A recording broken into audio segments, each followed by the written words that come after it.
It was 4:12 a.m. when I saw my daughter burying something behind my house. Not someone. Something. A box. Metal. Small. Precise.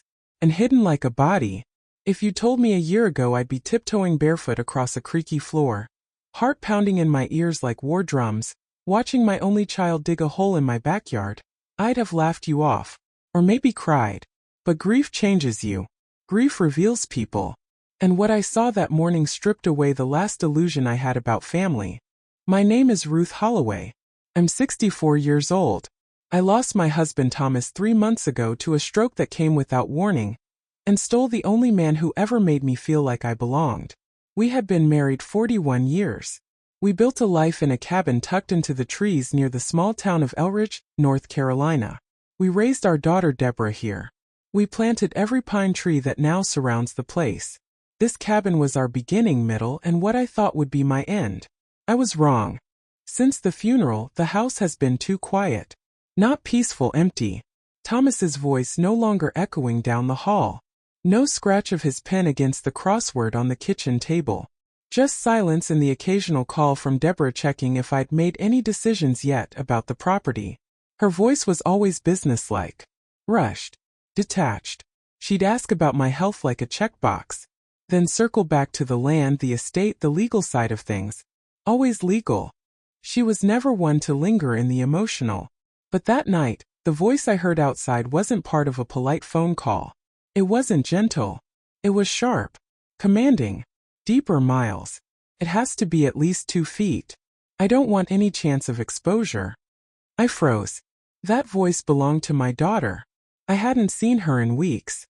She hadn't said she was coming up.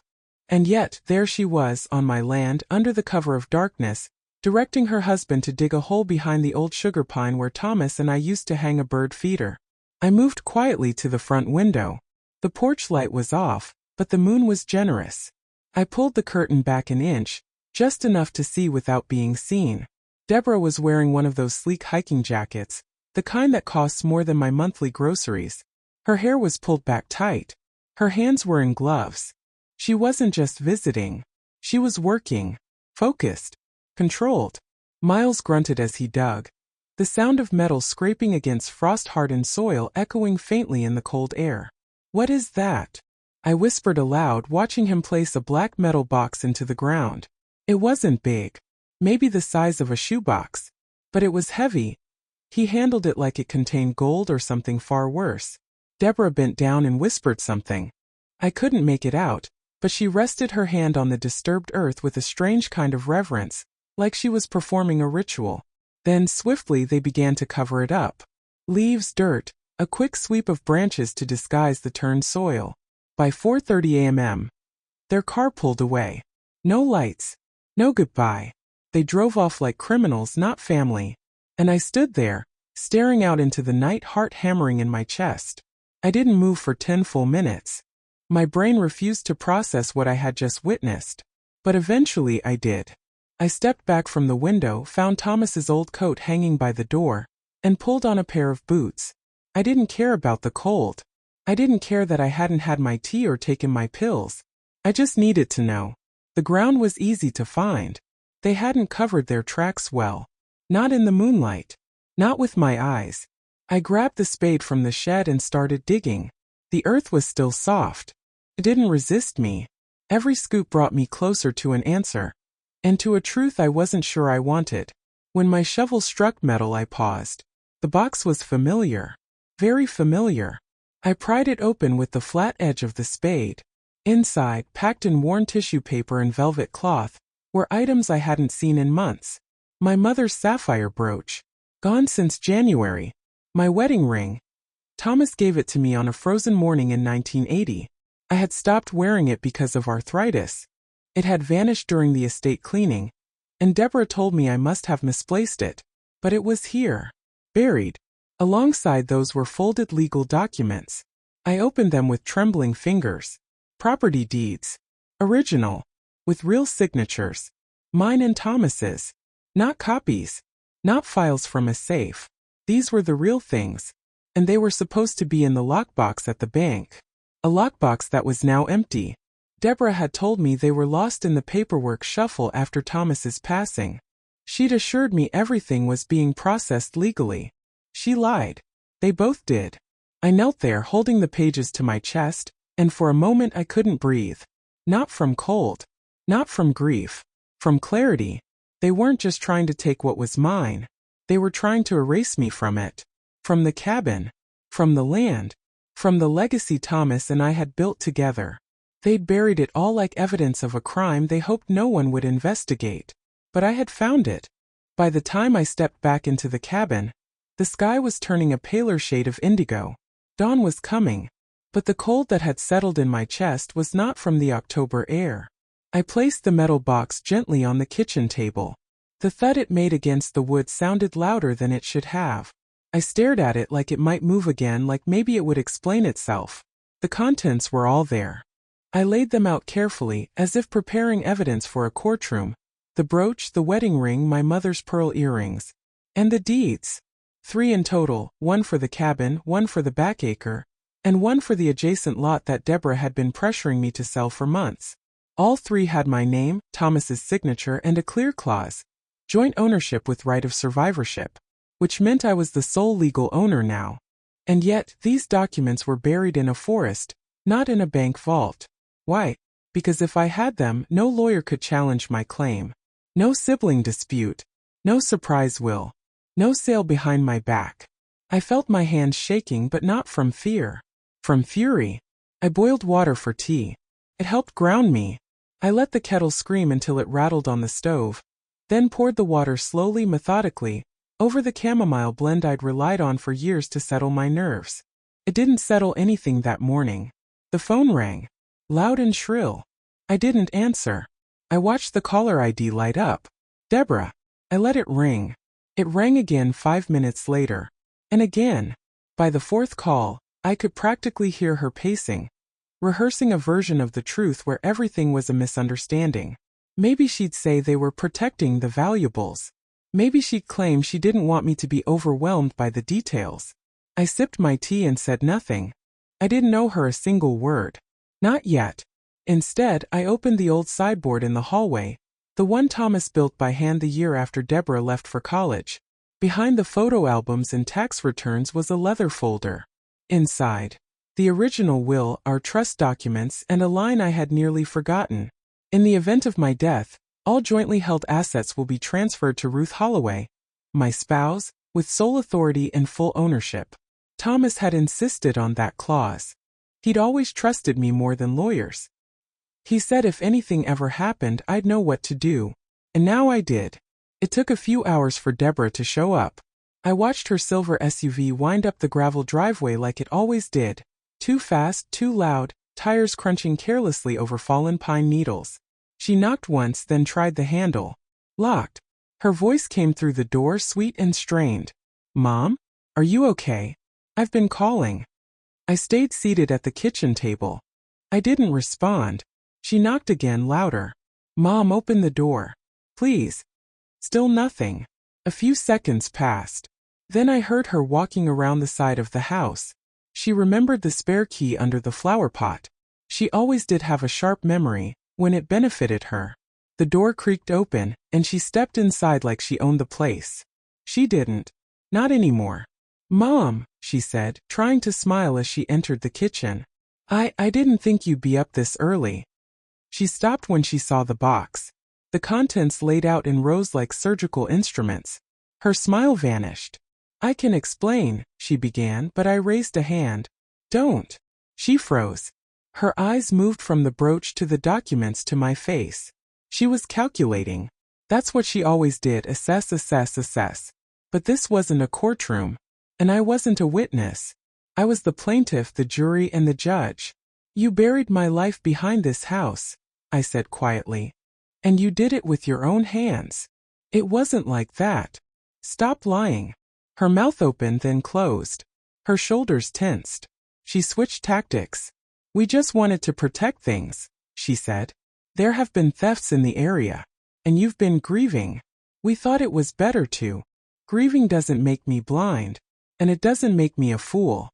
She dropped the performance then. Her mask cracked. The tight control over her voice wavered.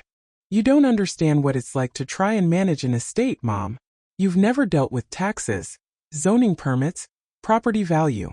Your father and I did all of that. Together. For 41 years. And never once did I consider burying our documents like they were contraband. That shut her up.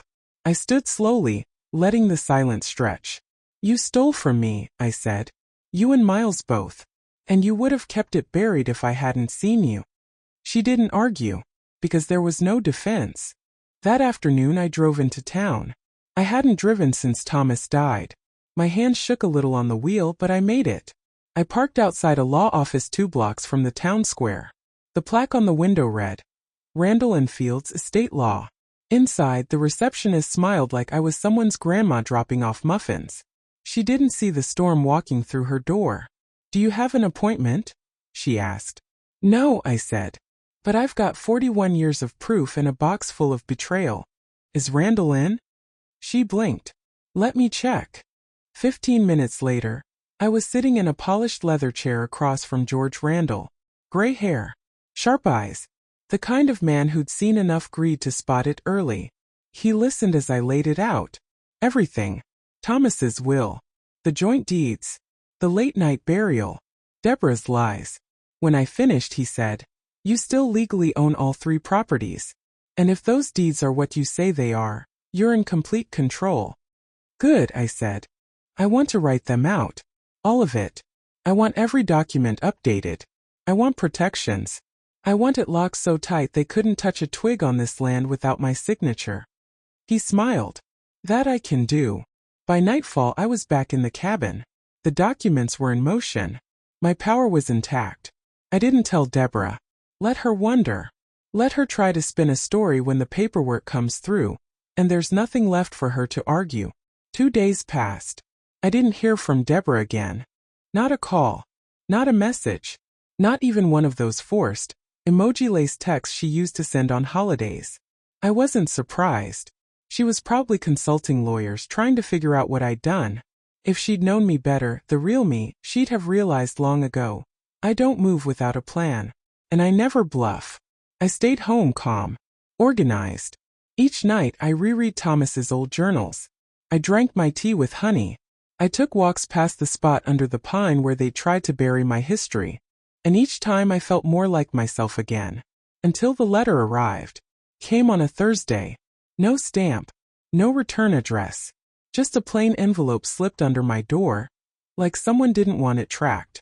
Inside was a single sheet of paper. No greeting. No name. Only 2 words typed on an old typewriter. Check drawer. No explanation. No signature. My first instinct was to ignore it. But something about the way those words were pressed into the page, hard, almost angry, made my stomach tighten.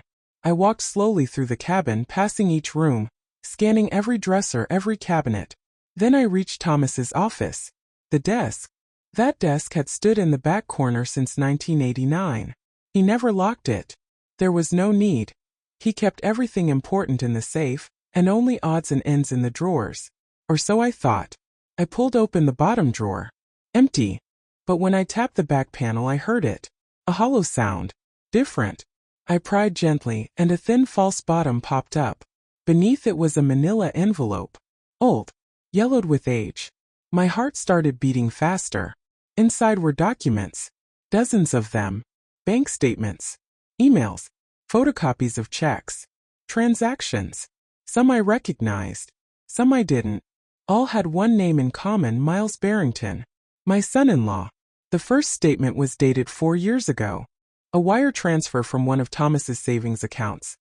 $15,000 sent to a holding account in New Jersey under Miles's name. The next $20,000. Then $32,000. Over $100,000 total. I blinked trying to make sense of it. Thomas never told me about this. Not once. And we didn't have that kind of disposable money. Not after he retired. I flipped to the back of the envelope. There, scrawled in Thomas's handwriting, were just 3 words. Keep this safe. I sat back stunned. Deborah hadn't just buried valuables. She'd buried a scandal. Miles had been stealing from Thomas for years. And Thomas knew. He hadn't said anything. Hadn't wanted to shake the family tree, I suppose. But he documented it all. Quietly. Carefully. Like he was preparing for a day just like this. And now the burden was mine. I should have been angry. But all I felt was sorrow. My husband had died holding on to this secret. And my daughter had married into it. That evening I drove back to Randall's office. I didn't make an appointment. I didn't need one. He looked up from his desk as I walked in and saw the envelope in my hand. I found something, I said. You're going to want to sit down. After I showed him the records, Randall didn't blink. He just nodded slowly. Well, he said, this explains a lot. He pulled out a folder from his drawer. I've been doing some checking of my own. Deborah and Miles have been moving money through a shell company registered out of Wilmington.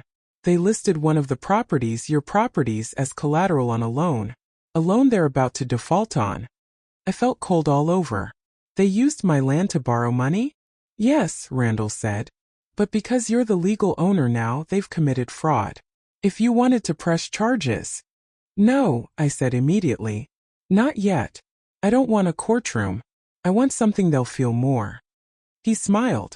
You've got something in mind. I do. The next morning I called Deborah.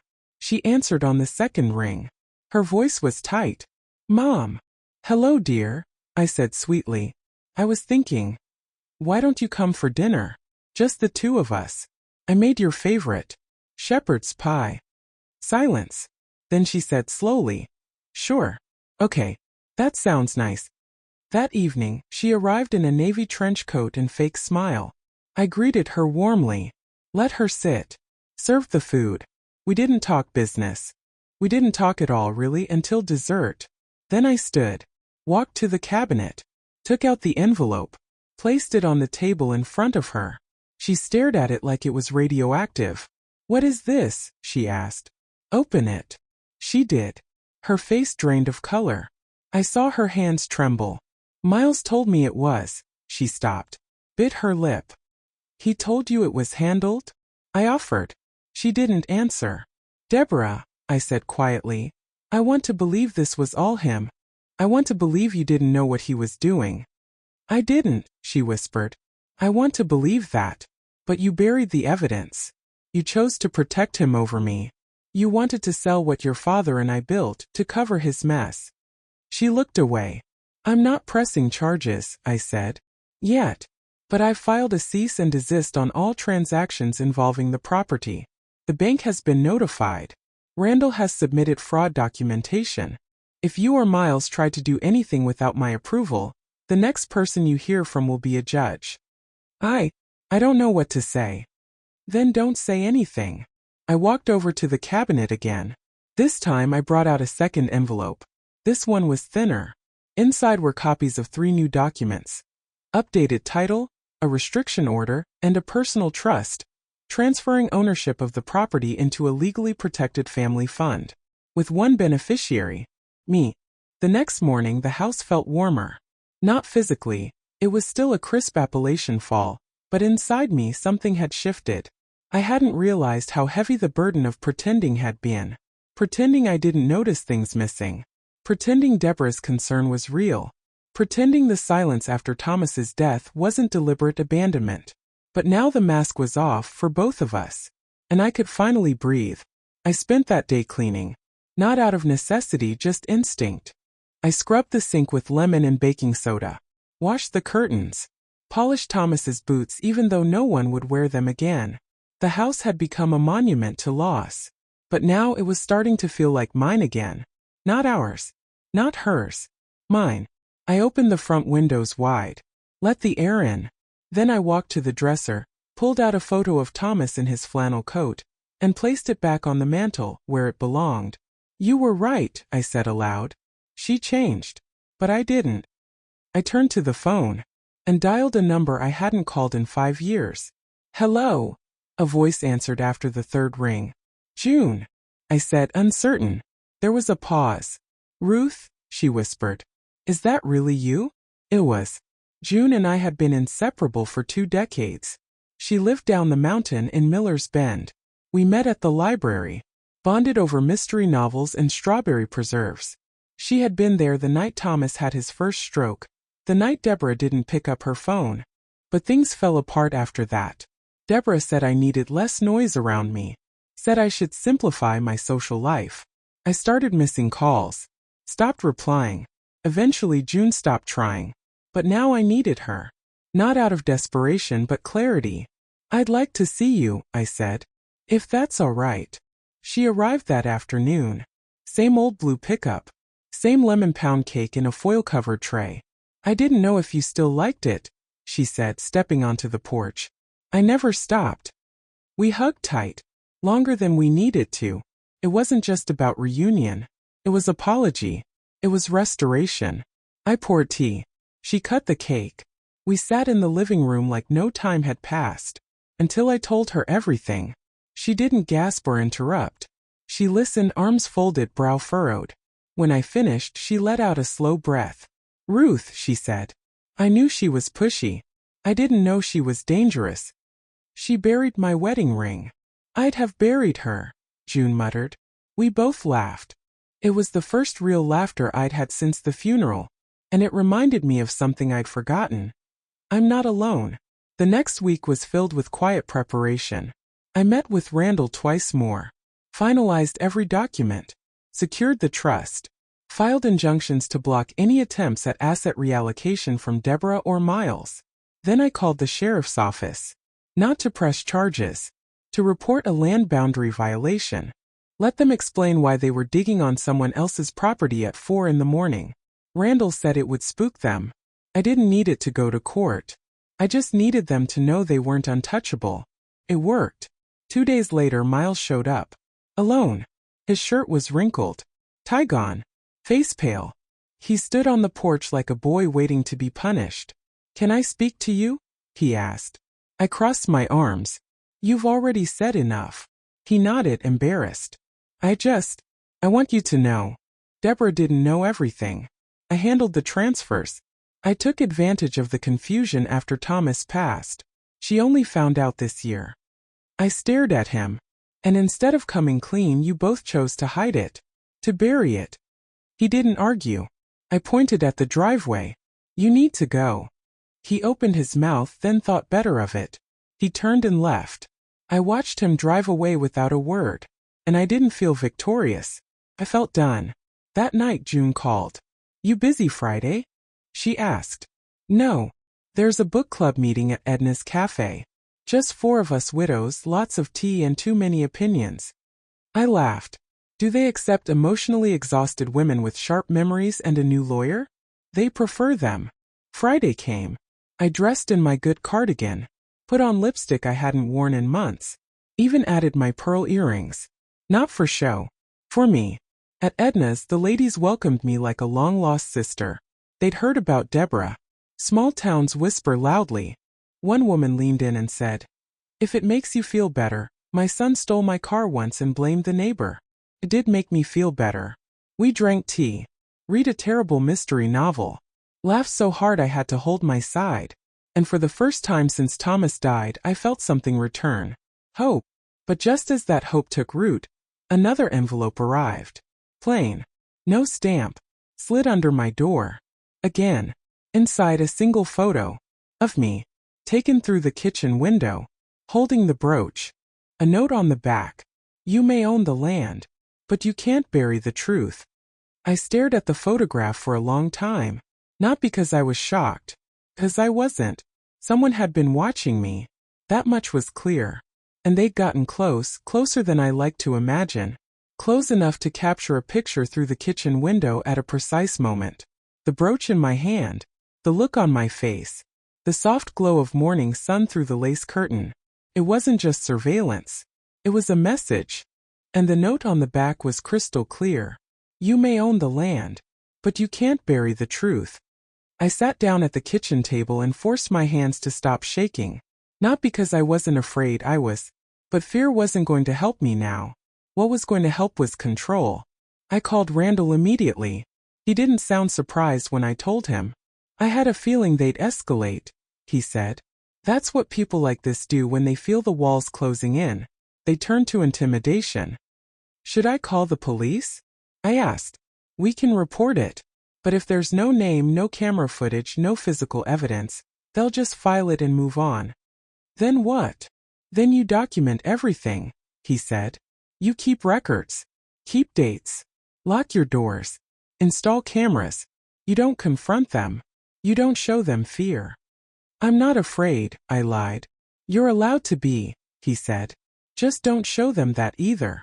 June came by an hour later with a toolbox and a man named Curtis. Curtis was her nephew. Soft-spoken. Strong as a mule. He'd worked security for a hardware store before moving to town. By sundown, he'd installed 3 outdoor cameras, one pointing directly at the window where the photo had been taken. We didn't say the word stalker. We didn't have to. We both knew what this was.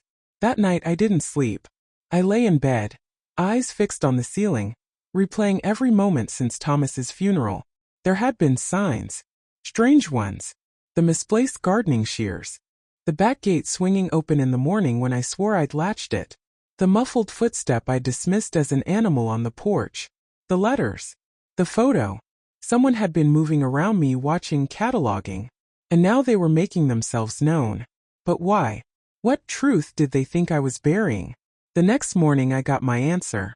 Curtis came by to review the camera footage. He brought coffee and a small laptop. Take a look at this, he said, pointing to the screen. I leaned in. It was footage from 2:11 a.m. A figure approaching the house from the woods. Not from the road. Not from the driveway. From the tree line. Wearing a hooded jacket. Moving low to the ground. The person walked around to the kitchen window. Paused. Then reached up and pressed something to the glass. A suction cup mount, Curtis said. Used for small remote cameras. But he didn't leave one this time. Just watched. I swallowed hard. I think you're being stalked, ma'am. No, I said. I think I'm being warned. He paused. Warned about what? And for the first time since this started, I let the idea surface, one I hadn't wanted to admit even to myself. What if Deborah wasn't the only one hiding something? What if Thomas was? I spent the rest of the day going through everything he'd left behind. His old files. Letters. Bank statements. I opened every box in the attic. Every folder in the cabinet. I flipped through journals looking not for confessions but patterns. Something was missing. I could feel it. And then around midnight I found it. In a folder mislabeled warranty receipts. Wedged behind appliance manuals and expired insurance notices. A ledger. Handwritten. Neat. Detailed. But not financial. Dates. Names. Addresses. Each entry marked with a single word. Donation. First I thought it was about church giving. Thomas was generous. Tithing was part of our life. But the numbers didn't add up. Thousands of dollars. Given monthly. For over 5 years. To different addresses. None of which belonged to any church I'd ever heard of. I typed the addresses into my laptop. One belonged to a woman named Celia Hayes. Another to a boy named Julian Thompson. Another to a man who had passed away 3 years ago in a care home across the state. And suddenly, a new question bloomed. Who were these people? And why had Thomas been sending them money? The next morning, I drove to the first address on the list. It was a small house. Blue siding. A wind chime on the porch. A woman answered the door. Middle-aged. Tired eyes. Yes. Hi, I said. You don't know me. My name is Ruth Holloway. I believe my husband used to send you money?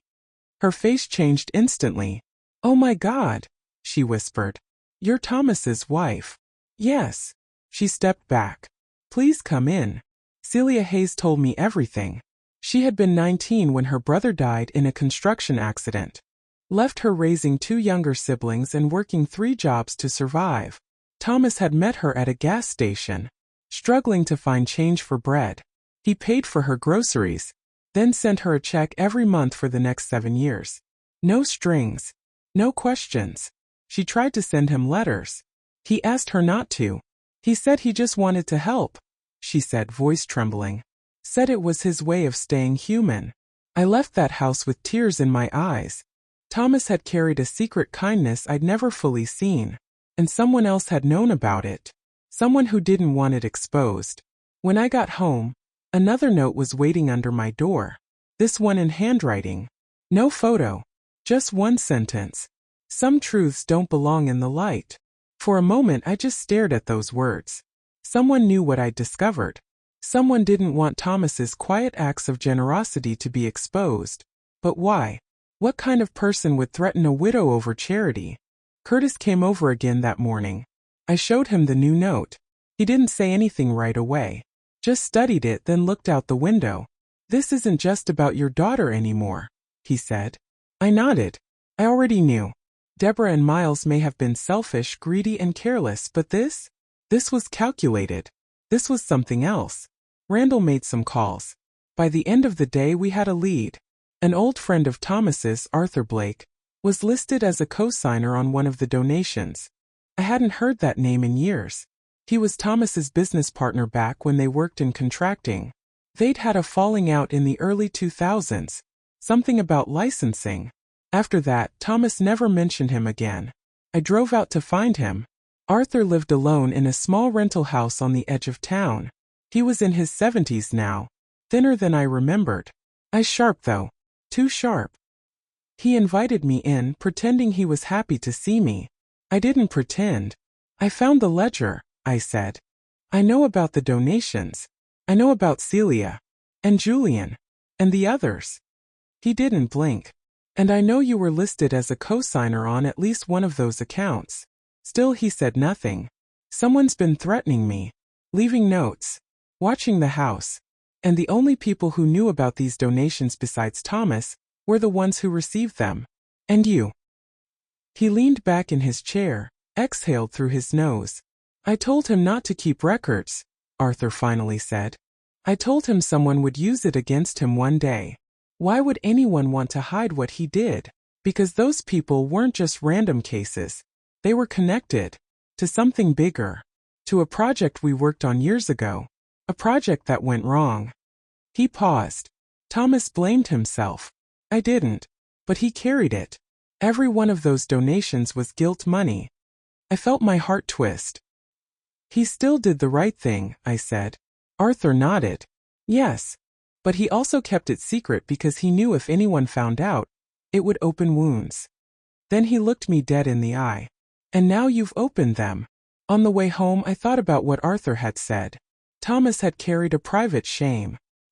He had tried to make amends the only way he knew how, quietly, faithfully, and without recognition.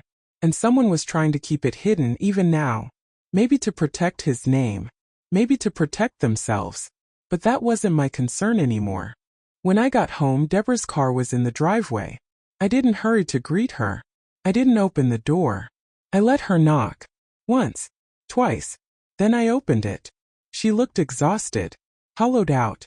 "I got the notification," she said. "About the trust. About the police report. About the cease and desist." I waited. She bit her lip. "You were right," she said. "About Miles. About all of it."